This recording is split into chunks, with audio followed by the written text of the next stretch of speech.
고급 실크 드레스 사이로 드러난 장모님의 발목을 보는 순간 민우는 숨을 멈췄다. 서연이 떠난 지 사흘째 이 거대한 저택에는 자신과 장모님 단 두 사람만이 남아 있었다. 밖은 늦가을비가 끊임없이 창문을 두드렸고 그 소리는 묘하게도 저택 안의 정적을 더욱 무겁게 만들었다. 민우는 서둘러 고개를 돌려 낡은 서재로 향했다.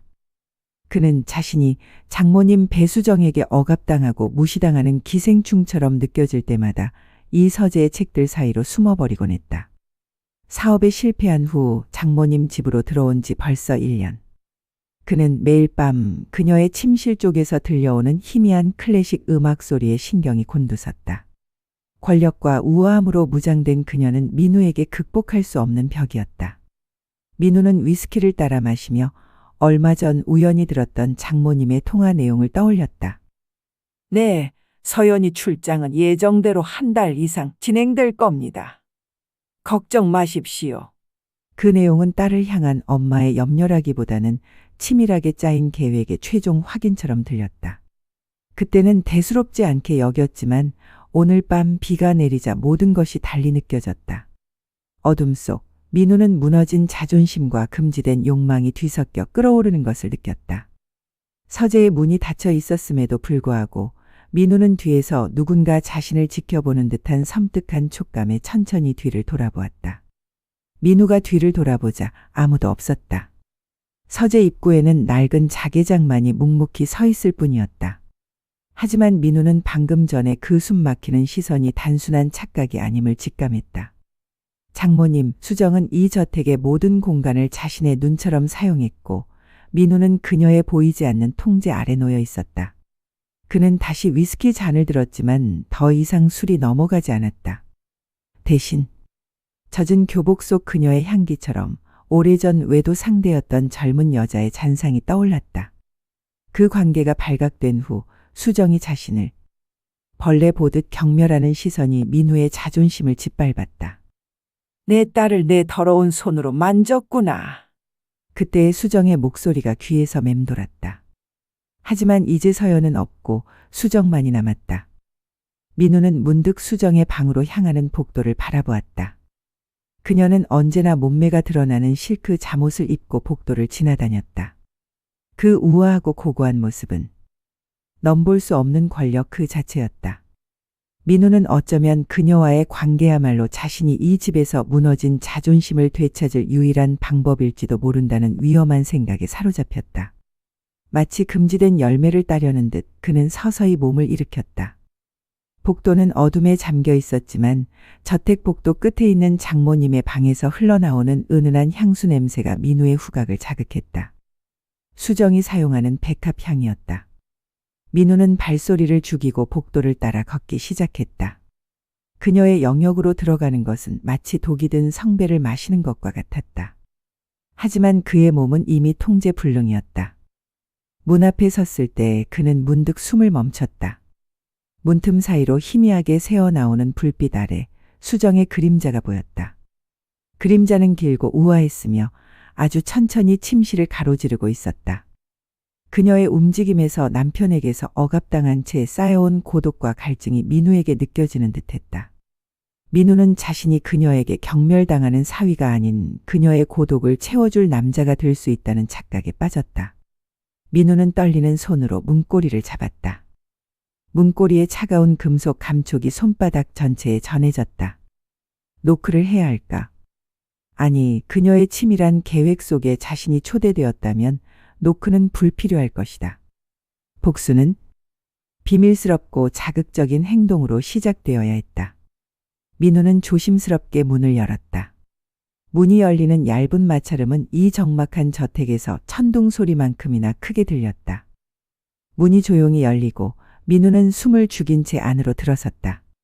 침실은 예상했던 것보다 훨씬 어두웠다. 다만 창가에 놓인 작은 스탠드만이 침대 주변을 희미하게 비추고 있었다. 배수정은 침대에 걸터앉아 책을 읽고 있었다. 짧은 웨이브 파마 머리를 한 그녀는 돋보기 없이 작은 글씨에 집중하는 듯했다. 그녀는 고개를 들지 않았다. 마치 민우가 들어온 것을 전혀 눈치채지 못한 것처럼 보였다. 하지만 민우는 알 수 있었다. 그녀가 모를 리 없었다.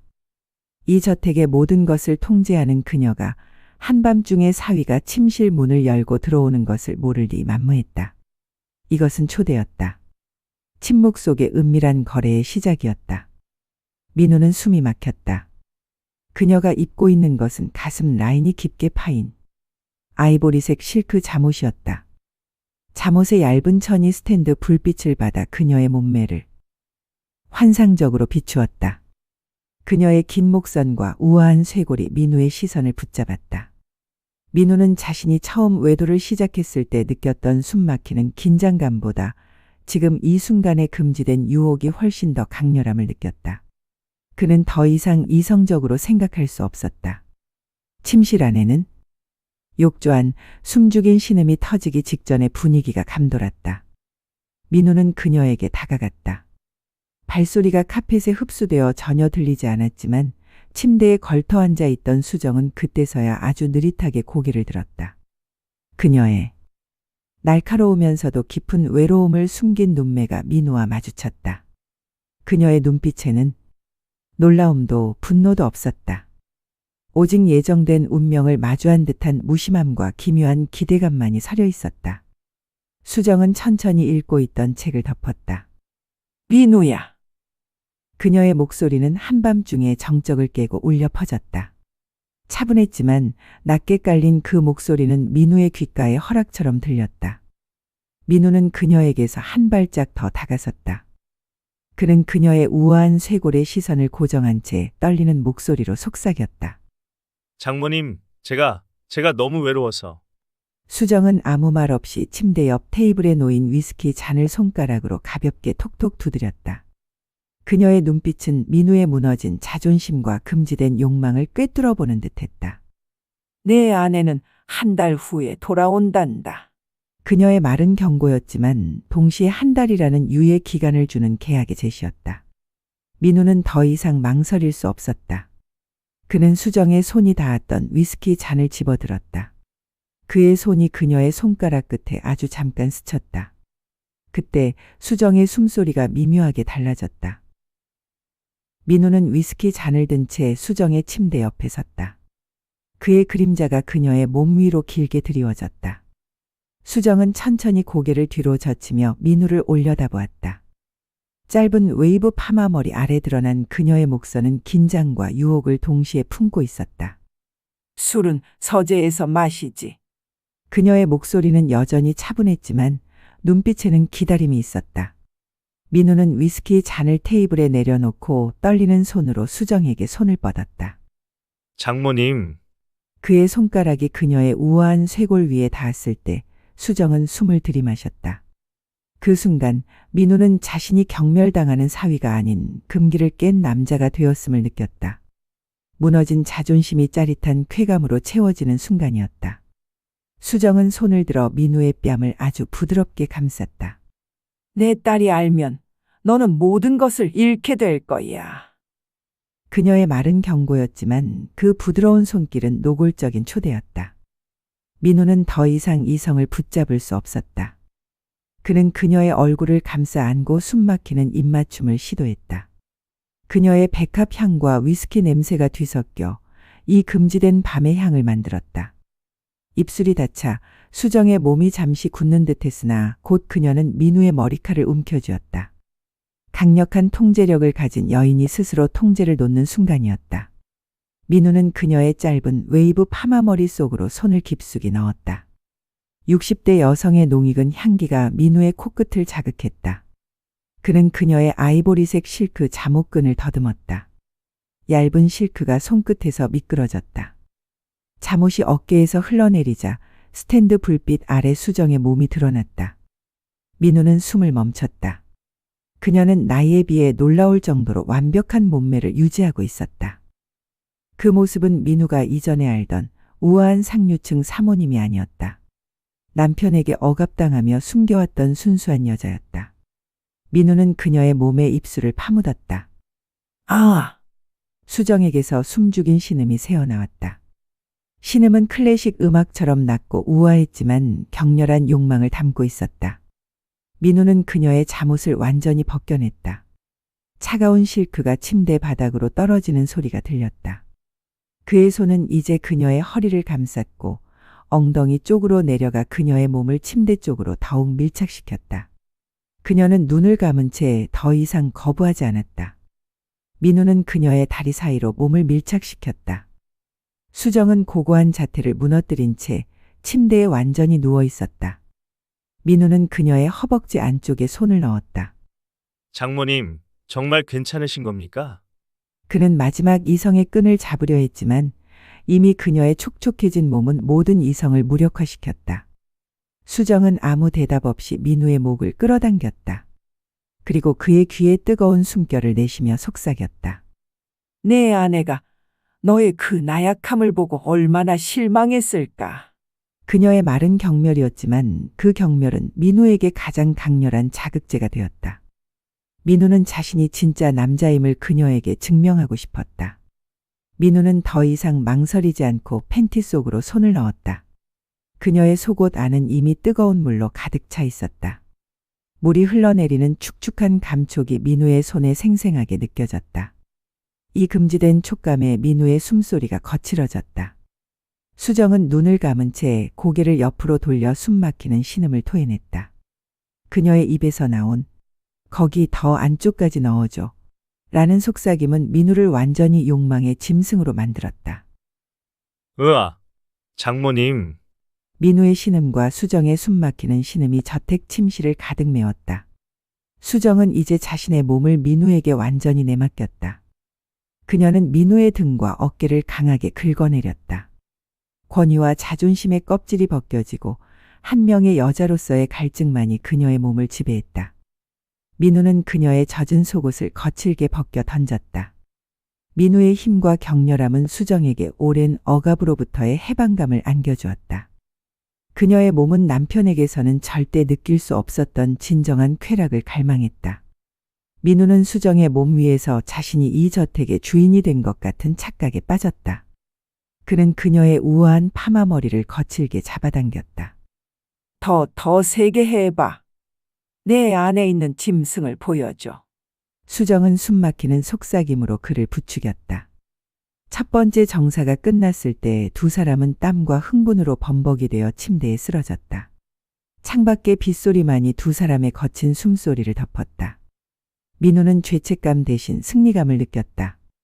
그는 이 집의 여왕을 정복했고 무너졌던 자존심을 되찾은 것 같았다. 하지만 수정의 눈빛에는 묘한 만족감과 함께 차가운 계산이 번뜩이고 있었다. 민우는 숨을 고른 후 수정의 뺨에 입을 맞추었다. 장모님, 사랑합니다. 그 말은 진심이 아닌 이 관계를 계속 이어가고 싶은 욕망의 발로였다. 수정은 눈을 뜨지 않은 채 미소 지었다. 그녀의 미소는 민우에게 허락을 의미했지만 그 속에는 가시 돋친 냉소가 숨어 있었다. 사랑? 너는 사랑 따위 할 줄 모르는 아이란다, 민우야. 수정의 목소리는 다정했지만 그 내용은 심장을 꿰뚫는 비수 같았다. 너에게 필요한 건 이 저택의 따뜻함과 그리고 내가 잃어버린 자존심을 채워줄 힘이겠지. 그녀는 민우의 머리칼을 쓸어 넘기며 속삭였다.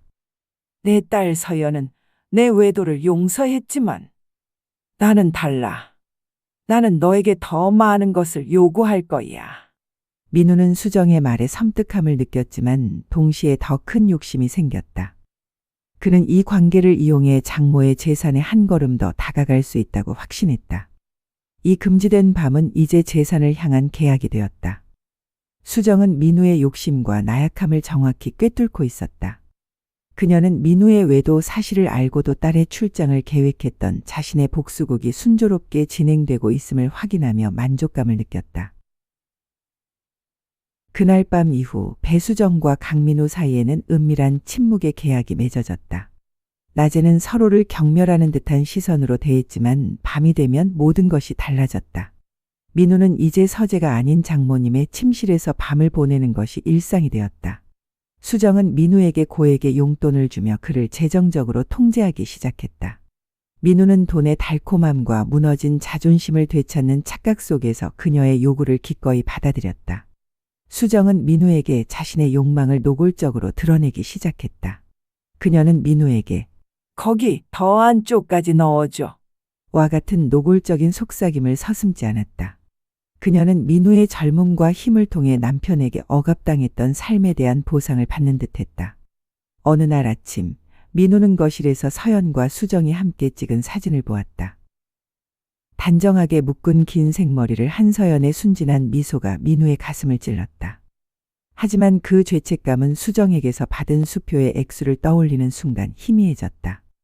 민우는 이중생활 속에서 점점 더 타락해갔다.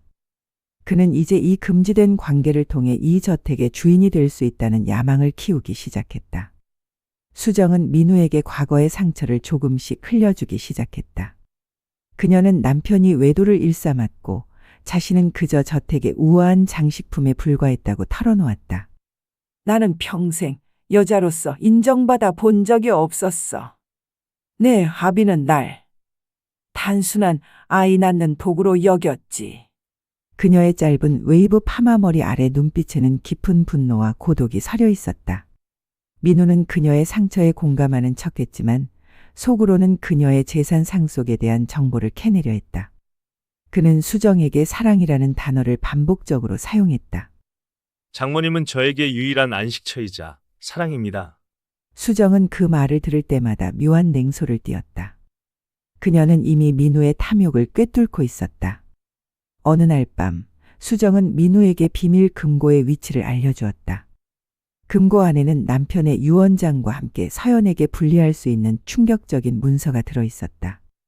수정은 민우에게 내가 나에게 진정한 믿음을 준다면 이 모든 것을 너에게 줄 수도 있어. 라고 속삭였다. 이것은 복수의 덫을 더욱 달콤하게 만드는 최고의 유혹이었다. 너 오늘 내 앞에서 무릎 꿇어. 수정은 민우에게 권력의 우위를 확실히 보여주기 시작했다. 그녀는 그에게 모욕적인 요구를 서슴지 않았다. 민우는 굴욕감을 느꼈지만 금고에 대한 야망과 육체적 쾌락이 그를 지배했다. 그는 장모님 앞에서 무릎을 꿇고 그녀의 발목을 잡았다. 내가 내 딸에게 저지른 죄를 잊지 마. 내 나약함 때문에 내 딸이 얼마나 상처 입었는지. 수정은 민우의 외도를 끊임없이 언급하며 그를 심리적으로 짓밟았다. 하지만 그녀가 민우를 짓밟을수록 민우는 그녀에게서 더 큰 쾌락을 느꼈다. 경멸은 그에게 채찍이었고 쾌락은 당근이었다. 그날 밤 수정은 민우에게 더욱 자극적인 요구를 했다. 내 아내가 가장 아끼던 속옷을 입어봐. 그리고 내 앞에서 그것을 찢어. 민우는 잠시 망설였지만 수정의 차가운 눈빛과 내가 이 저택의 주인이 될 수 있는 마지막 기회야. 라는 속삭임에 무너졌다. 그는 서연의 방으로 가 순결의 상징과 같던 그녀의 속옷을 훔쳐왔다. 민우는 서연의 속옷을 들고 수정 앞에 섰다. 그 속옷은 새댁의 은밀한 외출과는 거리가 먼 순진하고 단정한 디자인이었다. 수정은 만족스러운 듯 미소 지었다. 찢어, 민우야. 내가 과거를 완전히 버리고 이 새로운 삶을 받아들인다는 증표야. 그녀의 목소리는 민우의 죄책감을 쾌락으로 둔갑시키는 마법을 부렸다. 민우는 떨리는 손으로 속옷을 찢었다. 천이 찢어지는 소리가 침실의 정적을 갈랐다. 그 소리는 서연과의 결혼 생활이 완전히 파탄났음을 알리는 종소리와 같았다. 수정은 그 소리를 들으며 만족감에 젖은 숨막히는 신음을 내뱉었다. 잘했어, 내 남자. 수정은 민우를 침대로 끌어당겼다. 그녀의 강렬한 스킨십은 민우에게 자신이 진정으로 인정받고 있다는 착각을 심어주었다. 민우는 그녀에게서 재산과 힘 그리고 금지된 쾌락을 동시에 얻고 있었다. 그는 파멸의 길을 걷고 있다는 것을 알면서도 멈출 수 없었다. 이 모든 것이 장모님의 복수극의 일부라는 것을 그는 아직 꿈에도 모르고 있었다. 수정과의 관계가 깊어질수록 민우의 탐욕은 걷잡을 수 없이 커졌다. 그는 이제 용돈을 넘어 저택의 공동 명의를 요구하기 시작했다. 장모님, 저도 이 집안의 사위입니다. 제 사업을 다시 시작하려면 확실한 담보가 필요합니다. 민우는 밤마다 수정에게 유언장에 대한 압박을 가했다. 수정은 그럴 때마다 가슴을 만졌다가 이내 냉철한 미소를 지었다. 그녀는 민우의 조급함이 복수의 덫을 조이는 최적의 조건임을 알고 있었다. 글쎄, 서연이 돌아오기 전에 내가 나에게 얼마나 큰 믿음을 줄 수 있는지 봐야겠구나. 그녀의 대답은 민우에게 더욱 자극적인 행위를 요구하는 채찍이었다. 민우는 결국 결정적인 행동에 나서기로 했다. 다음 날 아침, 수정이 외출한 틈을 타 민우는 비밀 금고로 다가갔다. 수정이 알려준 위치에 따라 그는 낡은 자개장 뒤편에서 숨겨진 금고의 문을 발견했다. 그의 심장은 격렬하게 뛰었다. 이 금고 안에 이 저택의 모든 비밀과 그의 야망이 실현될 열쇠가 들어있었다. 민우는 떨리는 손으로 비밀 금고의 다이얼을 돌렸다. 수정이 밤의 잠꼬대처럼 중얼거렸던 숫자들이 정확히 맞아떨어졌다. 60, 14, 36. 금고문이 찰칵 소리를 내며 열리는 순간 민우의 탐욕은 절정에 달했다. 그는 문을 활짝 열고 안에 든 내용물을 확인했다. 금고 안에는 두꺼운 서류 뭉치와 몇 장의 낡은 사진 그리고 빨간색 파일이 들어있었다. 그는 가장 먼저 유언장으로 보이는 서류를 꺼내 펼쳤다. 유언장에는 저택과 대부분의 재산이 딸 서연에게 상속된다고 명시되어 있었다. 민우의 얼굴은 실망감과 분노로 일그러졌다. 하지만 그는 곧 수정의 말을 떠올렸다. 내가 나에게 진정한 믿음을 준다면 이 모든 것을 너에게 줄 수도 있어. 수정은 이 유언장을 바꿀 권한을 갖고 있었다. 민우는 옆에 놓인 빨간색 파일을 집어들었다. 파일 안에는 아버지와 서연의 얼굴이 함께 찍힌 오래된 사진 몇 장과 함께 출생의 비밀을 암시하는 듯한 병원 기록과 법정 문서들이 들어있었다. 민우의 머릿속은 복잡해졌다. 이것이야말로 서연에게 불리할 수 있는 충격적인 문서였다. 그는 자신의 야망을 채우기 위한 무기를 손에 넣었음을 직감했다. 민우는 빨간색 파일을 들고 다시 서재로 돌아왔다. 파일 속에는 서연의 친부에 대한 충격적인 진실이 담겨 있었다. 서연은 수정의 남편이 아닌 남편의 젊은 비서와의 불륜으로 낳은 딸이었다. 출생의 비밀. 민우는 막장 드라마의 단골 소재를 직접 손에 쥐었음에 짜릿한 쾌감을 느꼈다. 수정의 고고함 뒤에는 자신이 저지른 더러운 비밀이 숨겨져 있었던 것이다. 하하. 결국 모두 다 더러웠군. 민우는 속으로 읊조렸다. 그는 이 충격적인 비밀이야말로 수정을 협박하고 유언장을 바꾸게 할 수 있는 가장 강력한 무기임을 알았다. 민우는 이제 더 이상 수정에게 죄책감을 느낄 필요가 없었다. 모두가 더러우니 나도 더러워도 괜찮다. 는 뒤틀린 신념이 그의 탐욕을 더욱 부추겼다. 민우는 수정이 돌아오기만을 기다렸다. 그는 사랑이 아닌 권력과 재산을 위해 그녀에게 더욱 자극적이고 노골적인 요구를 할 준비를 마쳤다.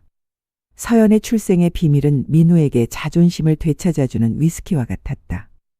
그는 수정이 없는 저택에서 일시적인 주인 행세를 하며 모든 것을 통제할 수 있다는 착각에 깊이 빠져들었다. 저녁이 되어 수정이 돌아왔다.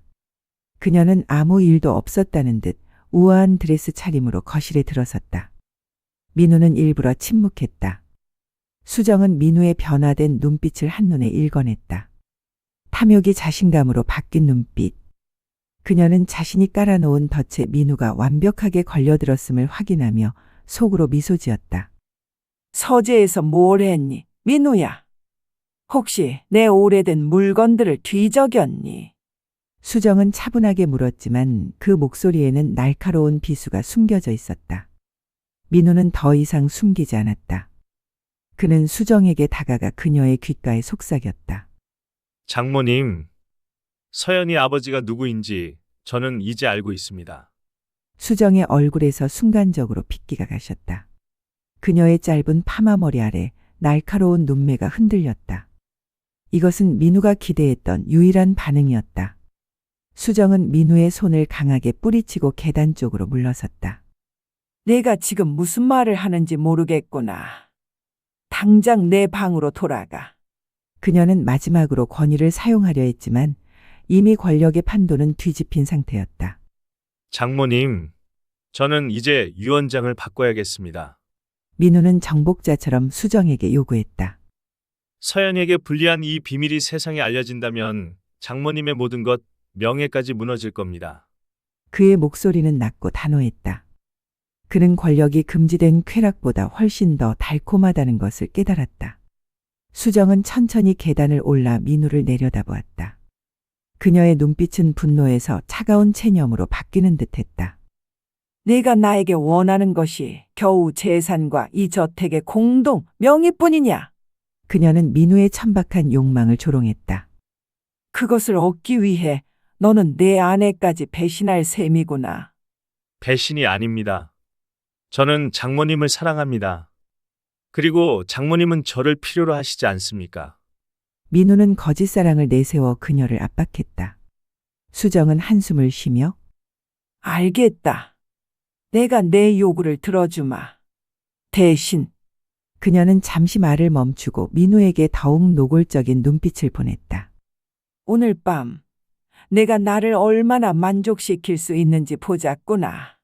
수정은 복수를 위해 관계를 시작했지만 이제 그 관계는 민우의 재산 강탈을 위한 도구로 변질되고 있었다.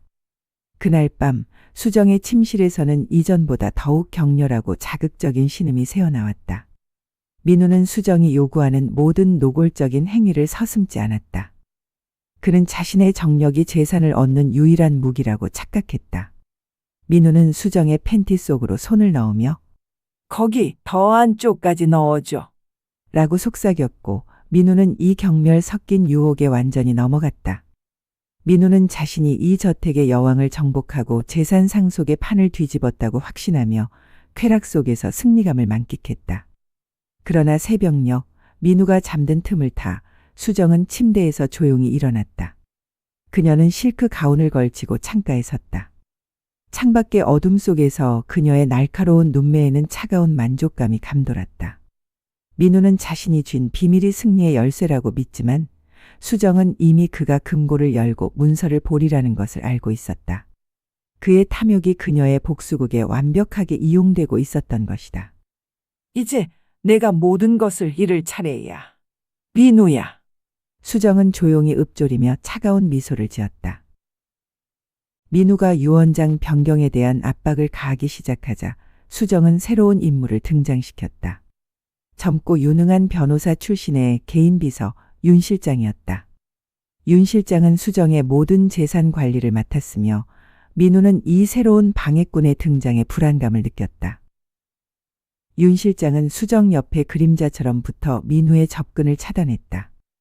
윤 실장은 내 모든 것을 알고 있는 사람이야. 내가 나에게 진정한 믿음을 보여주지 못한다면 내 모든 재산은 저 친구에게 넘어갈 수도 있겠지. 수정은 은근히 민우를 자극했다. 민우는 질투심과 초조함에 휩싸여 밤마다 수정에게 더욱 격렬한 행위를 요구했다. 그의 노골적인 신음과 힘은 재산을 얻기 위한 구애가 되었다. 어느 날 저녁 민우는 거실 소파에서 서연의 젖은 교복을 발견했다. 그것은 서연이 학창 시절 특별한 날에만 입던 교복이었다. 수정이 외출한 사이 민우는 그 교복을 만지작거렸다. 내 아내의 순결이라는 죄책감이 잠시 스쳤지만 이내 더러운 호기심이 그를 지배했다. 그는 그 교복을 들고 장모님의 침실로 향했다. 금지된 유희를 즐기려는 파멸의 길이었다. 수정이 돌아왔을 때 그녀는 침실에서 민우가 서연의 교복을 들고 서 있는 것을 보았다. 수정은 놀라기는커녕 오히려 만족스러운 미소를 지었다. 내가 그토록 나약함을 상징하는 옷을 왜 들고 왔니? 수정은 민우의 뒤틀린 욕망을 일궈냈다. 장모님, 이걸 입어주십시오. 그리고 절 더욱 모욕해 주십시오. 민우는 굴욕을 통해 자존심을 채우려는 가학적인 심리에 빠져 있었다. 수정은 잠시 망설이는 듯했지만 이내 알겠다. 내가 파멸로 가는 길이라면 내가 기꺼이 안내해 주마. 라고 속삭였다. 잠시 후 수정은 서연의 젖은 교복을 입고 침실에 나타났다. 60대 여성의 농익은 몸매 위에 걸쳐진 순진한 교복은 극도의 위화감과 강렬한 자극을 주었다. 그녀의 짧은 웨이브 파마 머리와 진주 귀걸이가 교복과 대비되어 더욱 금기된 분위기를 풍겼다. 민우는 이 충격적인 모습에 숨을 멈췄다. 그는 자신의 외도와 장모님과의 불륜이 합쳐져 하나의 거대한 죄악이 되는 것을 느꼈다. 교복을 입은 수정은 민우에게 더욱 잔인하고 자극적인 행위를 요구했다. 그녀는 민우의 죄책감을 쾌락의 연료로 삼았다. 내 딸에게 상처 준 만큼 나에게 보상해. 내 아내가 가장 아끼던 이 옷을 내 더러운 손으로 찢어버려. 수정은 침대에 누워 민우를 조롱했다. 민우는 교복 단추를 거칠게 뜯어냈다. 단추가 튀어나가는 소리가 서연과의 행복했던 과거를 부수는 소리처럼 들렸다.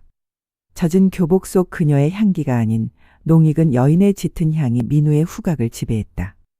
그는 그녀의 몸에 입술을 파묻고 거친 숨소리를 내뱉었다. 수정의 입에서는 아, 민우야. 거기는 안 돼. 거기. 더 안쪽까지 넣어줘. 라는 이중적인 신음이 터져나왔다. 교복은 가식이었고 그 안의 몸은 순수한 욕망 그 자체였다. 이 뒤틀린 정사 속에서 민우는 자신이 재산을 얻기 위한 시험대에 올랐음을 잊지 않으려 했다. 그는 수정의 몸을 통해 저택의 권력을 얻으려 발버둥 쳤다. 수정은 민우와의 관계를 통해 얻은 쾌락이 곧 민우를 파멸시킬 강력한 복수 도구임을 알고 있었다. 그녀는 민우가 금고를 열었음을 알았지만 모르는 척했다. 민우가 자신감에 차서 재산 분할에 대한 구체적인 요구를 할 때까지 그녀는 계속해서 노골적인 유혹으로 그를 덫 안에 가두었다. 한편 윤 실장은 민우의 수상한 행동을 매일 보고하고 있었다. 윤 실장은 수정의 충실한 복수 조력자이자 민우의 감시자였다. 윤 실장은 민우가 서재에서 빨간색 파일을 들고 나오는 장면을 몰래 촬영했다. 이 파일이 서연의 출생의 비밀을 담고 있음을 안 수정은 윤 실장에게 이것이 민우를 완벽하게 무너뜨릴 결정적인 증거가 될 것이다. 라고 지시했다. 민우는 자신이 모든 것을 통제하고 있다고 착각했지만 사실은 수정과 윤 실장의 치밀한 감시망 속에 갇혀 있었다. 어느 날 민우는 서재에서 나오다가 윤 실장과 마주쳤다. 윤 실장의 날카로운 눈매에는 경멸과 조롱이 담겨 있었다. 사위님, 장모님께 진심을 다해야 합니다. 그렇지 않으면 모든 것을 잃게 될 겁니다. 윤 실장의 말은 민우에게 섬뜩한 경고로 다가왔다. 민우는 윤 실장의 경고에 아랑곳하지 않고 수정에게 공동명예 변경을 강하게 요구했다. 장모님, 더 이상 시간을 끌 수 없습니다. 오늘 안에 서류에 서명하지 않으시면 서연의 비밀은 온 세상에 드러날 겁니다. 민우는 출생의 비밀을 가장 강력한 무기로 사용했다. 수정은 민우의 천박함에 다시 한번 냉소적인 미소를 지었다. 그녀는 내가 그토록 원하는 것이 종이 한 장이라면 이라며 변호사를 대동하여 공동명예 서류에 서명했다. 민우의 얼굴에는 환희가 가득 찼다. 그는 마침내 이 저택의 주인이 되었고 모든 것을 통제할 수 있다는 착각에 사로잡혔다.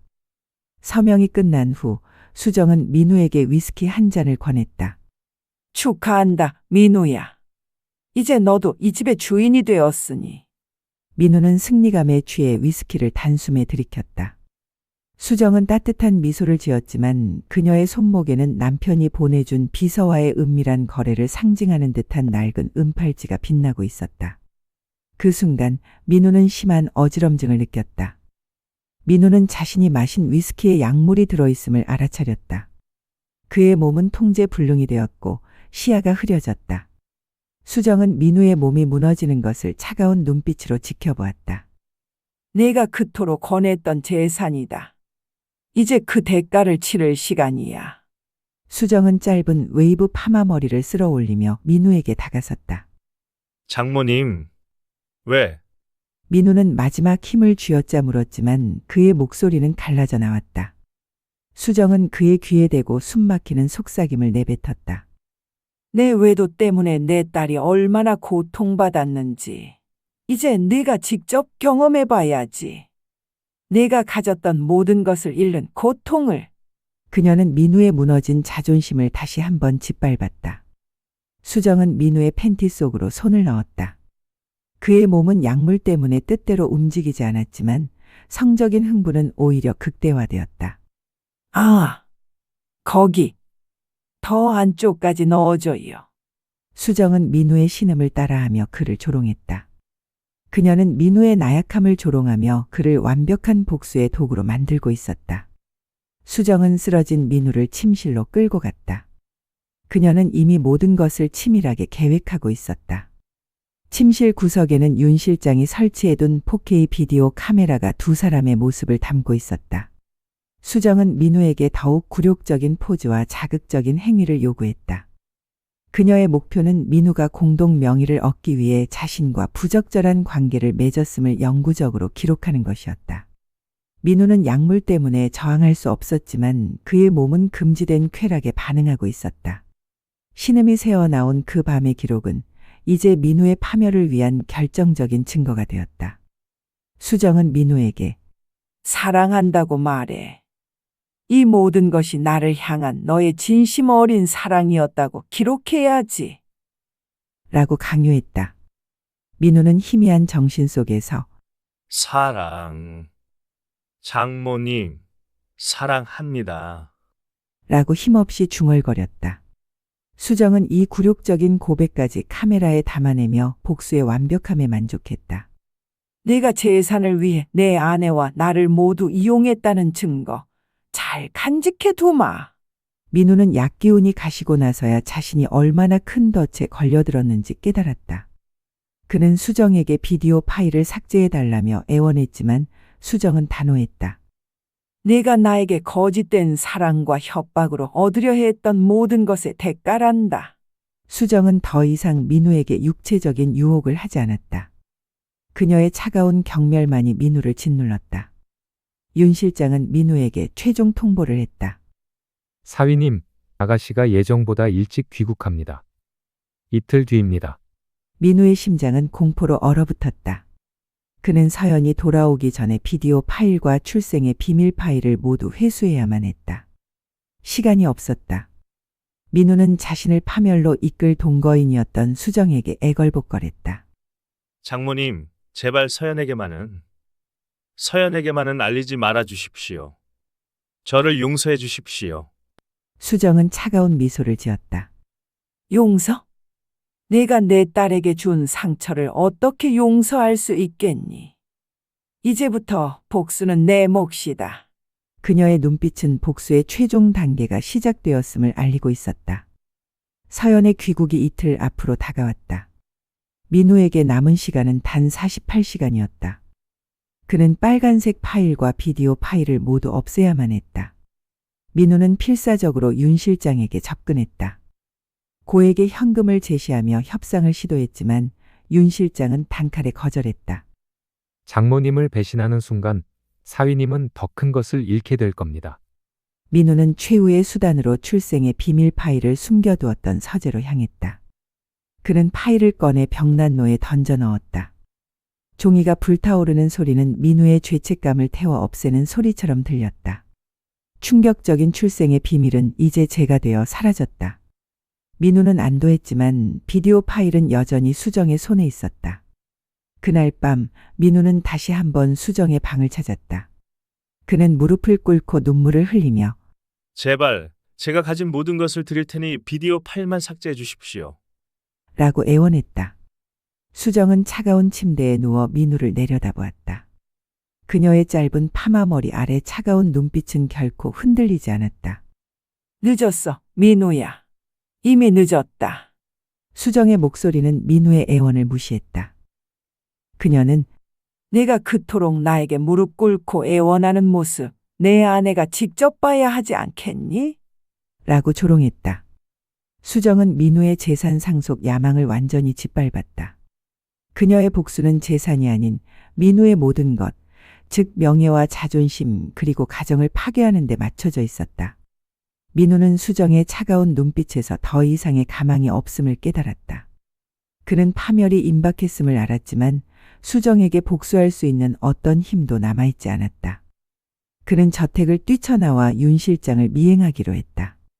비디오 파일은 윤 실장이 가지고 있을 가능성이 가장 높았다.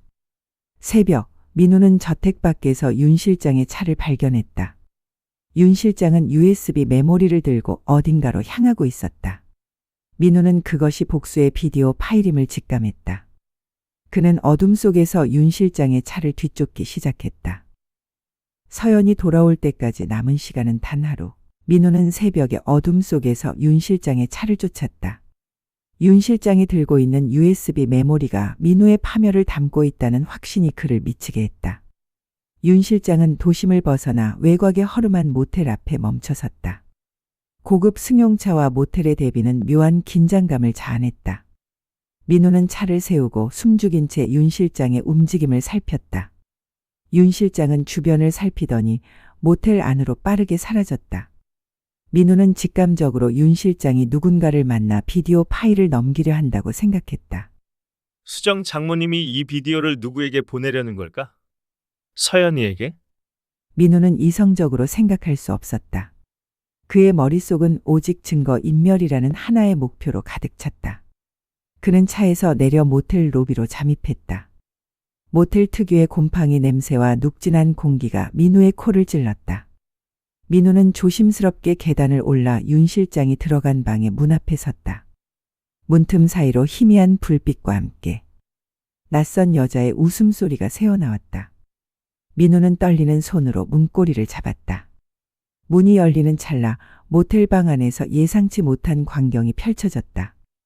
윤 실장이 서연의 단정한 오피스룩을 입은 젊은 여자와 함께 술을 마시고 있었다.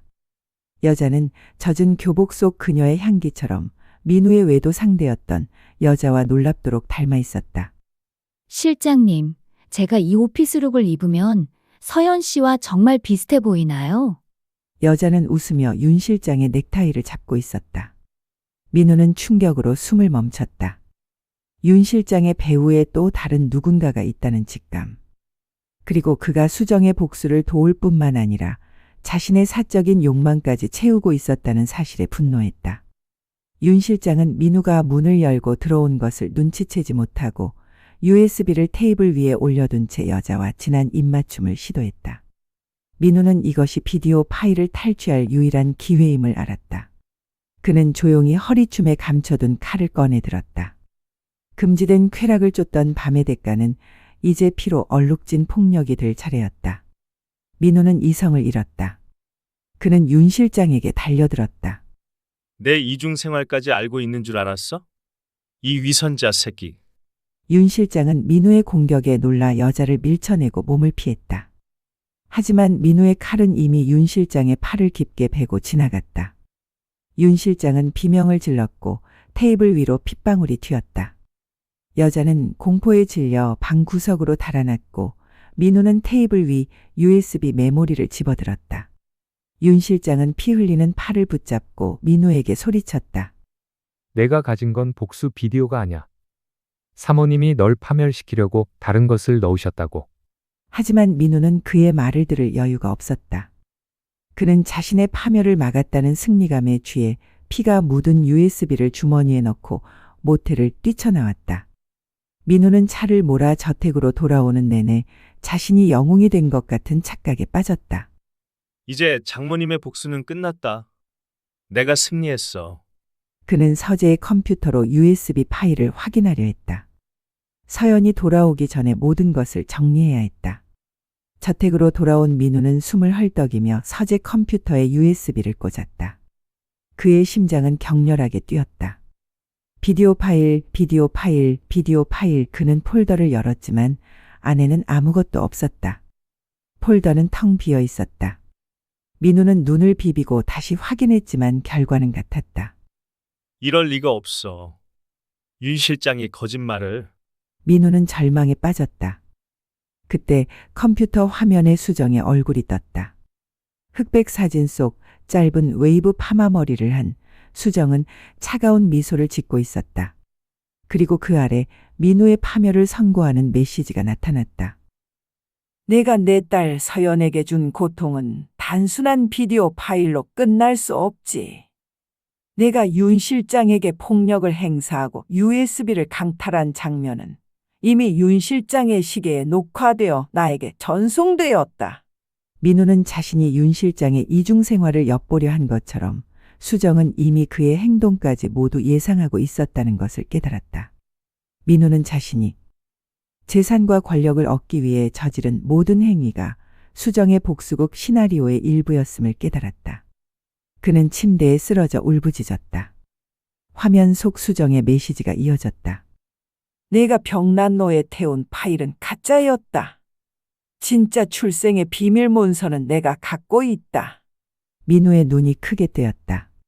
네가 나에게 강제로 얻어낸 공동명의 서류는 효력이 없다. 내 서명 후 1시간 만에 나는 그것을 무효화했다. 민우는 충격으로 몸을 떨었다. 그는 자신이 이룬 모든 것이 허상이었음을 깨달았다. 메시지의 마지막 줄이 민우의 심장을 찔렀다. 내 딸 서연이가 내일 돌아온다. 내 파멸의 무대는 완벽하게 준비되었어. 너는 내 아내 앞에서 모든 것을 잃게 될 거야. 민우는 서둘러 수정의 방으로 달려갔다. 침실 문이 열려 있었다. 수정은 고급 실크 잠옷 차림으로 화장대 앞에 앉아 있었다.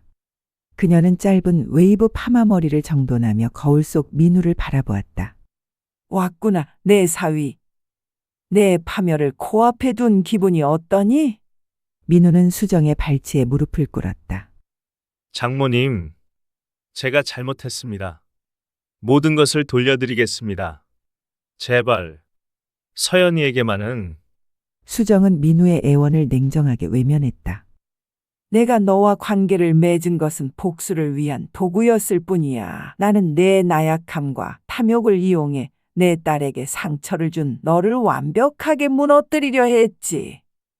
수정은 이제야 비로소 억압된 욕망의 해방을 넘어선 고독한 여왕의 복수를 완성했음을 선언했다.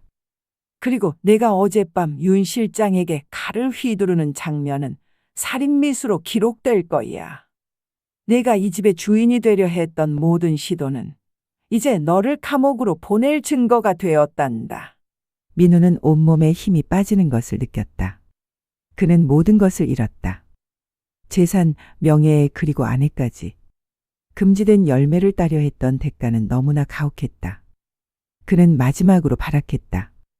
장모님도 저와 똑같이 더러운 욕망을 채웠습니다. 우리 둘 다 공범입니다. 수정은 차가운 미소를 지었다. 공범? 아니. 나는 복수를 했고 너는 탐욕을 채웠을 뿐이다. 수정은 민우의 뺨을 아주 부드럽게 쓰다듬었다. 이 섬뜩한 손길은 민우를 더욱 모욕했다.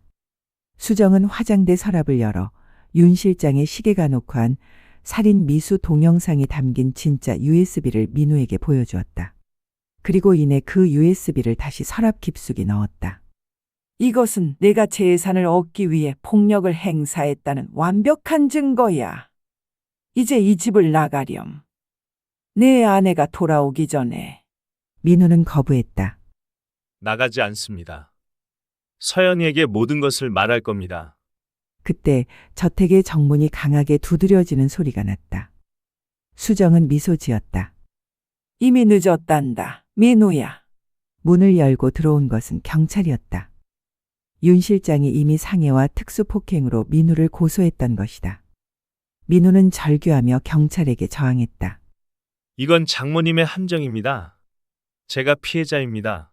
수정은 경찰 뒤편에서 이 모든 광경을 지켜보고 있었다. 그녀의 눈빛에는 한치의 흔들림도 없었다. 짧은 웨이브 파마 머리와 우아한 진주 귀걸이가 그녀의 고고한 권위를 더욱 강조했다. 민우는 경찰에게 제압당해 손목의 수갑이 채워지는 순간 자신이 억압된 인생으로부터의 해방이라는 착각 속에서 스스로 복수의 덫에 걸어 들어갔음을 깨달았다. 경찰차에 실려가던 민우는 차창 밖으로 서연의 귀국 장면을 보았다. 단정하게 묶은 긴 생머리를 한 서연은 밝은 미소를 지으며 저택 안으로 들어서고 있었다. 그녀는 자신의 남편이 방금 경찰에 끌려갔다는 사실을 꿈에도 모르는 듯했다. 민우는 절규했지만 이미 창문은 굳게 닫혀 있었다. 저택 안 서연은 짐을 내려놓자마자 수정에게 달려와 안겼다. 엄마, 보고 싶었어요. 출장 중에 왜 그렇게 전화를 자주 하셨어요? 무슨 일 있으셨어요? 수정은 서연의 등을 안아주며 의미심장한 미소를 지었다. 아무 일 없었단다. 서연아. 그저 엄마는 이제 모든 짐을 내려놓았단다. 수정은 민호와 벌였던 모든 금지된 유희와 치밀한 복수극을 억압된 짐으로 치부했다. 그리고 이제 그 짐을 민호에게 지게 한 것이다. 서연은 민호를 찾았다. 민우 씨는요? 사업은 잘 돼가요? 수정은 서연의 손을 잡고 거실 소파에 앉았다. 얘야, 내게 해줄 말이 있단다. 아주 오래전부터 숨겨온 충격적인 진실을 이제는 말해야 할 것 같구나. 복수국의 마지막 칼날이 서연에게 향하는 순간이었다. 수정은 서연에게 출생의 비밀을 털어놓았다. 내 아버지는 내가 알던 그분이 아니었단다. 나는 평생 너의 친부였던 젊은 비서와의 은밀한 거래 속에 살았지. 수정의 고백은 서연의 세계를 산산조각냈다. 서연은 충격에 휩싸여 아무 말도 할 수 없었다. 그녀는 자신이 순진함과 부재를 상징하는 존재였음을 깨달았다. 수정은 서랍에서 진짜 출생의 비밀 파일과 아버지의 유언장을 꺼내 서연에게 보여주었다. 내 진짜 아버지가 너를 위해 남긴 유산이란다. 유언장에는 서연에게 모든 재산을 상속한다는 내용이 명확하게 담겨 있었다. 수정은 서연의 손을 잡았다. 그리고 내 남편 민우는 이 모든 것을 빼앗으려 했단다. 너의 외도를 용서했던 너의 착한 마음을 이용했지. 서연은 민우의 외도 사실을 알고 있었지만 그가 어머니의 재산까지 탐했다는 사실에 깊은 배신감을 느꼈다. 수정은 복수의 완벽함을 위해 민우가 윤 실장에게 폭력을 휘두르는 장면을 편집한 비디오 클립을 서연에게 보여주었다. 서연은 모든 진실을 마주하고 오열했다. 그녀의 세상은 무너졌지만 동시에 그녀에게 복수의 칼날이 쥐어졌다. 민우 씨에게 이 모든 것을 어떻게 갚아줘야 할까요? 수정은 서연의 머리칼을 쓰다듬으며 조용히 속삭였다. 내가 받은 상처만큼 돌려주렴. 너는 이 저택의 진정한 여왕이니까. 민우는 경찰서 유치장에서 자신이 갇힌 덫을 깨달았지만 이미 때는 늦었다. 출생의 비밀과 재산 상속권을 모두 잃은 그는 윤 실장 폭행과 살인 미수 혐의로 재판을 기다리고 있었다. 죄의 달콤한 일상이 가져온 파국이었다. 시청자 여러분, 이야기는 모든 갈등이 최고조에 달하는 격렬한 순간을 넘어섰습니다. 이제 남은 것은 강민우의 최종 파멸과 고독한 여왕 수정 그리고 새로운 여왕 서연, 모녀의 충격적인 최후뿐입니다. 그 밤 장모님의 속옷 안으로 손을 넣었다가 드디어 종반을 향해 달려가고 있습니다. 남은 이야기가 궁금하시다면 구독과 좋아요로 저희에게 힘을 주세요. 이어서 민우의 비참한 최후와 고독한 여왕 수정의 마지막 미소를 확인하실 수 있습니다. 유치장에 갇힌 민우는 수정에게 복수할 방법을 필사적으로 모색했다. 그는 자신이 수정과의 관계를 통해 얻은 가장 치명적인 무기는 경멸받는 사위에서 금기를 깬 남자로 변신했다는 사실, 그리고 그녀에게 억압된 욕망의 해방을 안겨주었다는 사실임을 깨달았다. 민우는 변호사에게 수정의 불륜을 폭로할 계획을 세웠다. 내가 무너진다면 장모님도 나와 함께 무너져야 해. 그는 수정에게 접견을 요청했다. 수정은 짧은 웨이브 파마 머리를 단정하게 하고 우아한 드레스 차림으로 나타났다. 그녀는 민우의 초췌한 모습에도 한치의 동요도 보이지 않았다. 민우는 수정에게 속삭였다. 장모님과 제가 했던 모든 것을 세상에 폭로하겠습니다. 장모님의 고고한 명예가 어떻게 무너지는지 직접 보십시오. 수정은 차갑게 웃었다. 내가 나를 고소할 증거가 있니? 내가 말하는 모든 것은 내가 재산을 얻기 위해 날 협박하려 했던 망상으로 치부될 뿐이다. 수정은 민우의 뺨을 다시 한번 부드럽게 쓰다듬었다. 이 행동은 민우에게 가장 큰 모욕이었다. 민우는 수정의 불륜을 증명할 수 없었다. 수정은 이미 모든 것을 민우의 협박 시나리오에 맞춰 재구성해 두었다. 더욱이 윤 실장이 검찰 측증인으로 나서 민우의 살인 미수 혐의를 강력하게 증언했다. 윤 실장은 민우가 재산 분할을 요구하며 자신에게 칼을 휘둘렀고 평소에도 수정에게 폭언과 협박을 일삼았다고 진술했다. 사위님은 장모님의 따뜻한 은혜를 악의적으로 이용하려 했습니다. 저는 그저 사모님을 보호하려 했을 뿐입니다. 윤 실장의 단정한 모습과 진실처럼 들리는 증언은 배심원들의 마음을 움직였다. 민우는 절규했다. 윤 실장도 장모님과 더러운 관계입니다. 저에게 젖은 교복 속 그녀의 향기처럼 젊은 여자를 보여주며 조롱했습니다. 하지만 민우의 말은 약물 중독자의 망상처럼 들릴 뿐이었다. 윤 실장은 조용히 미소 지었다. 윤 실장의 단정한 오피스룩은 그의 모든 이중 생활을 감추는 완벽한 위장이었다. 민우는 마지막 희망으로 서연에게 편지를 썼다. 서연아, 내 엄마에게 출생의 비밀을 폭로하고 복수해. 내 엄마는 너를 낳기 위해 내 친아버지와 더러운 거래를 했어. 하지만 서연은 이미 어머니의 고백을 통해 모든 진실을 알고 있었다. 서연은 민우의 편지를 읽고 찢어버렸다. 그녀는 어머니의 억압된 고독과 복수의 명분을 이해했다. 민우가 어머니의 재산을 탐하고 자신의 외도를 이용하려 했다는 사실은 서연에게 민우를 용서할 어떠한 여지도 남기지 않았다. 서연은 수정에게 말했다. 엄마, 이제 민우 씨에게 공동 명의로 줬던 저택 지분을 완전히 정리해 주세요. 저는 저를 배신한 사람에게 한 푼도 주고 싶지 않아요. 수정은 만족스러운 미소를 지었다. 서연은 순진함을 상징하는 옷을 벗어던지고 이제 권력과 복수를 상징하는 날카로운 오피스룩을 입고 있었다. 민우의 파멸은 서연에게 권위의 상속이 되었다. 재판이 진행될수록 민우에게 불리한 증거들만 쏟아져 나왔다. 윤 실장의 시계에 녹화된 폭행 영상과 수정의 증언 그리고 민우가 금고에서 빼돌린 서류들의 행방이 묘연하다는 사실까지. 모든 것이 민우의 탐욕과 폭력성을 증명했다. 민우는 최후 진술에서 절규했다.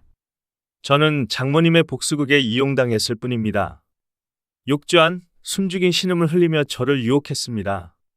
저에게 더 안쪽까지 넣어달라고 속삭였습니다. 그는 자신이 당한 모든 굴욕과 쾌락을 폭로하려 했지만 그의 절규는 아무도 믿지 않는 정신 이상자의 망상으로 기록되었다. 재판장은 민우에게 징역 5년을 선고했다. 민우는 모든 것을 잃고 파멸했다. 그는 수정의 치밀한 복수극에 의해 재산, 아내, 명예, 자유까지 모든 것을 잃었다. 그는 마지막으로 서연을 바라보았지만 서연은 이미 차가운 눈빛으로 그를 외면하고 있었다. 민우의 파멸 후 저택에는 수정과 서연 그리고 윤 실장만이 남았다. 서연은 어머니에게 진심으로 감사를 표했다.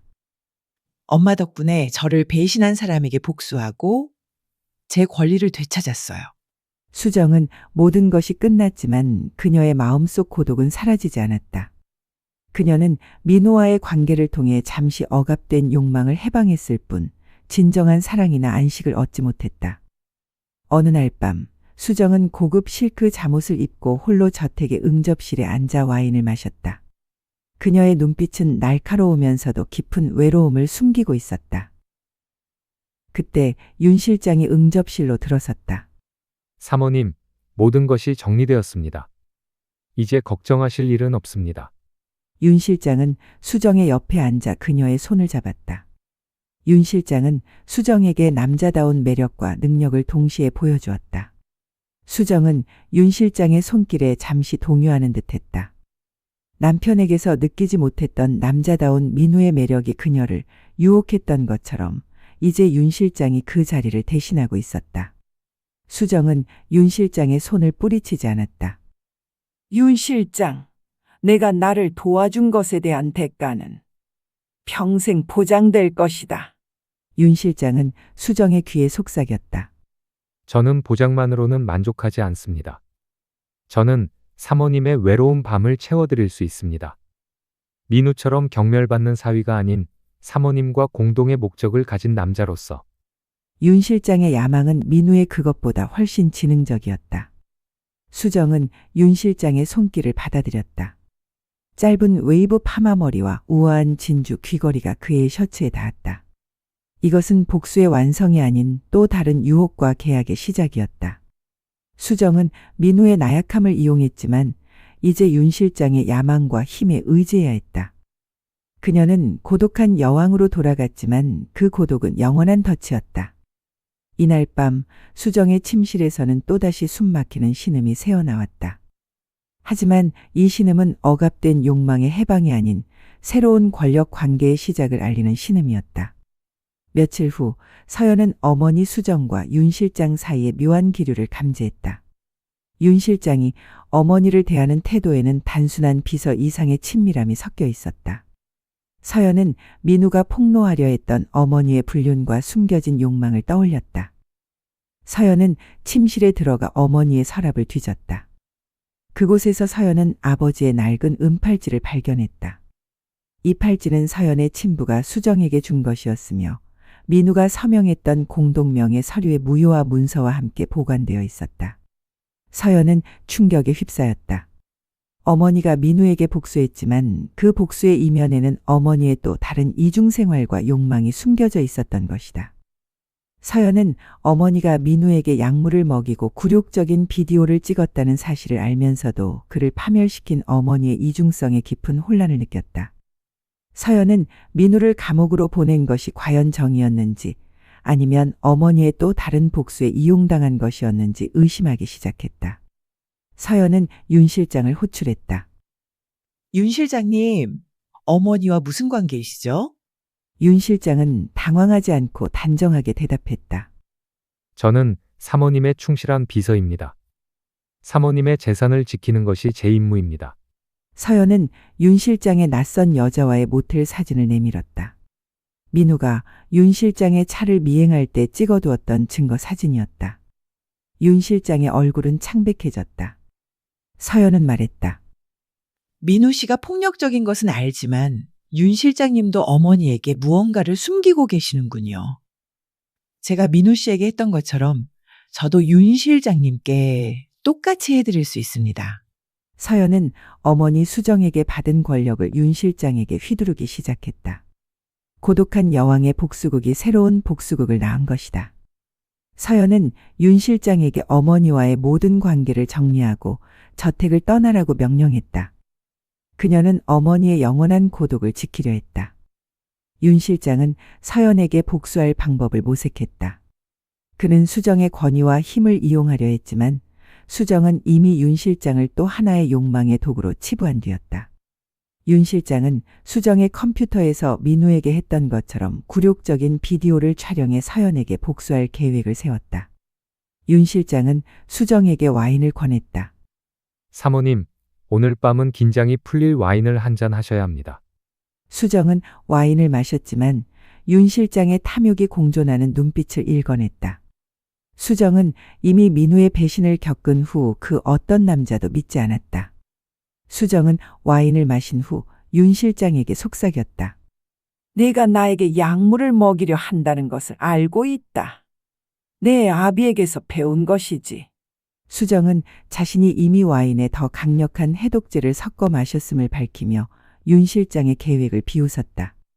윤 실장은 공포에 질려 무릎을 꿇었다. 사모님, 제가 잘못했습니다. 수정은 차가운 미소를 지으며 윤 실장의 손에 수갑을 채웠다. 수정은 윤 실장을 경찰에 신고했다. 윤 실장은 수정의 재산을 노리고 약물을 사용하려 했다는 혐의로 체포되었다. 윤 실장은 민우가 했던 것처럼 절교했지만 수정의 치밀한 복수극은 두 번째 파국을 낳았다. 서연은 어머니의 냉혹한 복수심에 다시 한번 두려움을 느꼈다. 하지만 동시에 그녀는 어머니가 자신과 재산을 지키기 위해 영원한 고독을 감수하고 있다는 사실을 이해했다. 서연은 어머니의 억압된 고독을 채워줄 수 없음을 알았고 그저 곁에 머물러 주기로 했다. 수정은 이제 저택에 홀로 남았다. 그녀는 복수의 모든 목표를 달성했지만 여전히 공허함을 느꼈다. 그녀는 고독한 여왕으로 돌아왔고 권력의 정점에 섰지만 옆에는 아무도 없었다. 그녀는 침실 창가에 서서 창밖의 어둠을 바라보았다. 그녀의 짧은 웨이브 파마 머리 아래 날카로운 눈매에는 영원히 채워지지 않을 욕망의 그림자만이 드리워져 있었다. 3년 후 민우는 교도소에서 출소했다.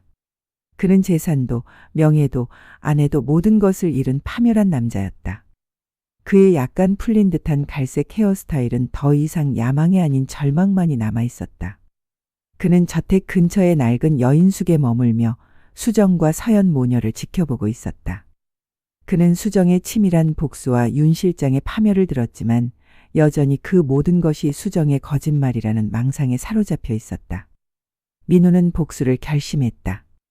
그가 가진 유일한 무기는 수정의 고고한 명예를 훼손할 수 있는 그녀와의 은밀한 관계에 대한 증언뿐이었다.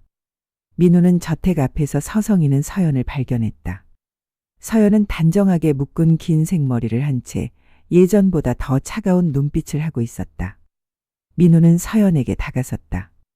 서연아, 내 어머니가 나를 함정에 빠뜨렸어. 내 어머니는 나의 성노예였고 나에게 더 안쪽까지 넣어달라고 했단 말이야. 민우의 절규는 서연의 귀에 닿지 않았다. 서연은 민우의 절규를 무시하고 저택 안으로 들어서려 했다. 민우는 서연의 팔을 잡았다. 내가 내 어머니와 부적절한 관계를 맺었을 때 브래지어 넘어 두근거림을 느꼈어. 그날 밤 내 어머니는 홀로 남겨진 사위에게 숨막히는 신음을 흘렸단 말이야. 서연은 민우의 손을 차갑게 뿌리쳤다. 당신의 모든 말은 거짓이고 탐욕일 뿐이에요. 어머니는 당신에게 복수하기 위해 당신의 나약함을 이용했을 뿐이죠. 서연은 민우를 향해 마지막 경고를 했다. 다시는 이 근처에 오지 마세요. 만약 다시 어머니를 해치려 한다면 당신이 가진 마지막 남은 자유마저 빼앗아 갈 거예요. 민우는 서연의 차가운 결의에서 수정의 냉혹한 복수심을 보았다. 복수의 씨앗은 이제 딸에게까지 상속되었다. 민우는 완전히 패배했음을 인정했다. 그는 저택 앞에서 천천히 발길을 돌렸다. 파멸은 완벽하게 완성되었다. 민우는 여인숙으로 돌아와 자신의 초라한 삶을 돌아보았다. 사업 실패로 인한 피로감과 야망이 뒤섞여 그는 금지된 유혹에 빠졌고 그 대가로 모든 것을 잃었다. 그는 자신의 파멸이 수정의 복수 때문이 아닌 자신의 탐욕 때문이었음을 비로소 깨달았다. 민우는 서재에서 훔쳐왔던 빨간색 파일 속 출생의 비밀 문서가 가짜였음을 알았지만 그것을 불태우면서 느꼈던 일시적인 안도감이 얼마나 허망했는지 되새겼다. 출생의 비밀은 그에게 권력을 주는 대신 파멸만을 안겨주었다. 민우는 마지막으로 위스키를 마셨다. 그는 서재에서 자존심과 금지된 욕망이 뒤섞여 끓어오르는 것을 느꼈던 밤을 떠올렸다. 이제 남은 것은 절망뿐이었다. 민우는 유서를 썼다. 유서의 내용은 짧고 간결했다. 내 모든 것은 탐욕의 대가였다. 서연아, 행복하게 살아라. 다음 날 아침 여인숙 주인은 민우의 방에서 싸늘한 시체를 발견했다. 민우는 스스로 목숨을 끊었다. 금지된 유희와 재산 상속에 대한 뒤틀린 욕망이 그를 비극적인 결말로 이끈 것이다. 경찰은 민우의 시신을 수습했고 그의 유서는 서연에게 전달되었다. 서연은 민우의 유서를 읽고 눈물을 흘렸다. 그녀는 민우의 탐욕을 경멸했지만 한때 사랑했던 남자의 비참한 최후의 연민을 느꼈다. 서연은 어머니 수정에게 민우의 죽음을 알렸다. 수정은 짧은 웨이브 파마 머리를 한 채 화장대 앞에 앉아 있었다. 그녀는 진주 귀걸이를 만지작거리며 거울 속 자신을 바라보았다. 결국 그렇게 되었구나. 수정의 목소리는 차분했지만 그녀의 눈빛에는 미묘한 동요가 섞여 있었다. 복수는 완벽하게 끝났지만 그녀의 마음 한구석에는 고독한 공허함이 남아 있었다. 민우의 장례식은 조용히 치러졌다. 수정은 장례식에 참석하지 않았다. 그녀는 자신의 고독한 복수가 비극적인 결말을 맺었음을 인정했다. 그녀는 저택에 홀로 앉아 창밖의 늦가을비가 끊임없이 창문을 두드리는 소리를 듣고 있었다. 비는 그녀의 영원한 고독을 상징하는 듯했다. 수정은 서연에게 말했다. 내가 가진 재산은 모두 너의 것이고 너의 것이어야 한다. 너는 사랑이 아닌 권력을 선택했고 그것이 너를 지켜줄 것이다. 수정은 자신이 사랑이 아닌 권력을 선택했음을 시인했다. 서연은 어머니의 영원한 고독을 이해했다. 그녀는 어머니가 민우에게 복수했지만 그 복수가 어머니를 새로운 덫에 가두었음을 알았다. 서연은 어머니에게 위로를 건넸지만 수정은 거부했다. 그녀는 고독한 여왕으로서의 권위를 잃고 싶지 않았다.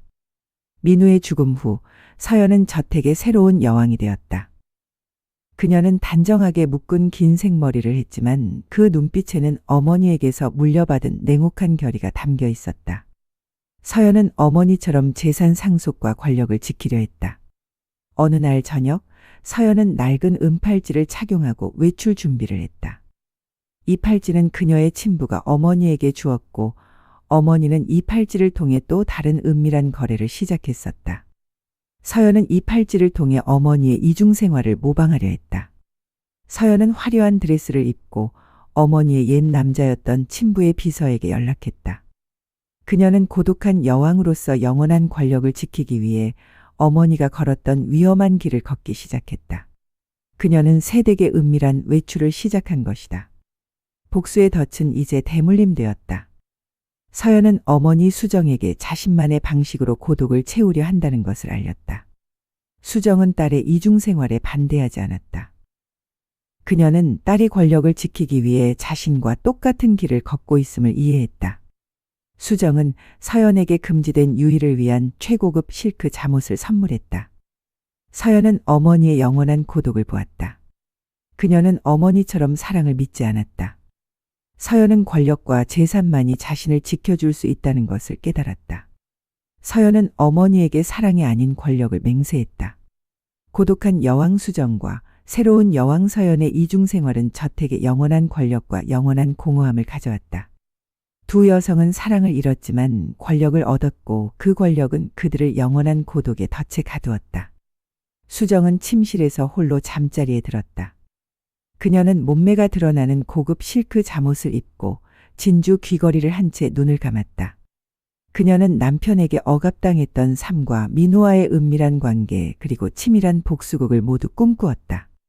그녀는 복수를 통해 해방을 얻으려 했지만 그 해방은 또 다른 억압이었다. 그녀의 꿈속에서 민우는 무너진 자존심과 금지된 욕망을 안고 그녀의 팬티 속으로 손을 넣었다. 수정은 꿈속에서 숨막히는 신음을 흘렸다. 그것은 쾌락의 신음이 아닌 영원한 덫에 갇힌 고독한 여왕의 슬픈 절규였다. 새벽녘 수정은 잠에서 깼다. 그녀는 자신의 뺨에 눈물이 흐르고 있음을 깨달았다. 그녀는 권력을 얻었지만 인간적인 모든 것을 잃었다. 그녀는 다시 한번 고독한 여왕으로서 영원한 덫에 갇혔다. 서연은 어머니에게 위스키를 권했다. 엄마, 이제 모든 것을 잊으세요. 우리는 이 저택의 영원한 여왕들입니다. 수정은 서연이 따라준 위스키를 마셨다. 위스키는 권력과 고독의 맛이었다. 저택은 권력의 정점을 상징했지만 동시에 영원한 고독을 상징했다. 민우의 탐욕, 윤 실장의 야망은 모두 이 저택의 영원한 고독 앞에서 무너졌다. 두 여성은 비극적인 결말을 맺었지만 권력을 지켰다. 수정은 서연에게 마지막으로 속삭였다. 네가 가진 사랑의 환상을 버려라. 권력만이 너를 지켜줄 것이다. 이 저택은 사랑이 아닌 권력을 원하는 사람들에게만 문을 열어줄 것이다. 저택은 다시 깊은 정적에 잠겼다. 민우의 탐욕과 비극적인 최후는 고독한 여왕 수정의 완벽한 복수와 영원한 고독을 남겼다. 수정은 사랑을 잃었지만 권력을 지켰고 그 권력을 딸 서연에게 대물림했다. 서연은 새로운 여왕으로서 어머니의 이중생활과 고독을 이어받았다. 창밖의 늦가을비가 다시 한번 창문을 두드렸다. 그 소리는 영원한 덫에 갇힌 고독한 여왕들의 숨막히는 신음처럼 들렸다. 홀로 남겨진 사위와 장모님의 막장 드라마는 비극적인 결말을 맺으며 막을 내린다. 오늘 이야기는 여기까지입니다. 구독과 좋아요 그리고 알림 설정으로 저희 채널과 함께 해주세요. 고맙습니다. 다음 작품으로 찾아뵙겠습니다. 즐거운 하루 되세요.